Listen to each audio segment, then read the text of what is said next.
News number 1। Donald Trump और उनके family business को पीर को न्यूयॉर्क में मुकदमे का सामना करना पड़ रहा है, इसलिए ज़रूरी है इस बात का तयन किया जा सके कि उन पर जुर्माने की कितनी रकम वाजिब अदा है।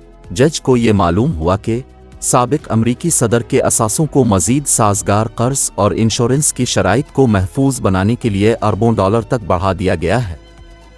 News number 2। अमरीकी ऐवान नुमाइंदगान के स्पीकर केविन मैकार्थी अपनी क़यादत के लिए ख़तरे को नज़रअंदाज कर रही हैं, जो वफाकी हुकूमत के शटडाउन से चंद दिन बाद इस हफ्ते रिपब्लिकन पार्टी को दोबारा बहरान में डाल सकता है। News number 3। कैलिफोर्निया के गवर्नर गैविन न्यूज़ूम ने इतवार के रोज़ कहा उन्होंने लाफोनिज़ा बटलर को सीनेट की खाली जगह में किसी और रखने के लिए मुंतखब किया है, जो डियन फेंस्टाइन ने जुमेरात को 90 साल की उम्र में इंतकाल कर गए थे। News number 4। यूरोपीय यूनियन के वज़राए ख़ारजा ने पीर को अपनी पहली मीटिंग के लिए कैफ में बुलाया, जिसमें एक रोस नवाज उम्मीदवार के स्लोवाकिया में इलेक्शन जीतने के बाद और अमरीकी कांग्रेस ने यूक्रेन की जंगी इमदाद को अखराजात के बिल में से छोड़ने के बाद अपनी हिमायत का ऐलान किया।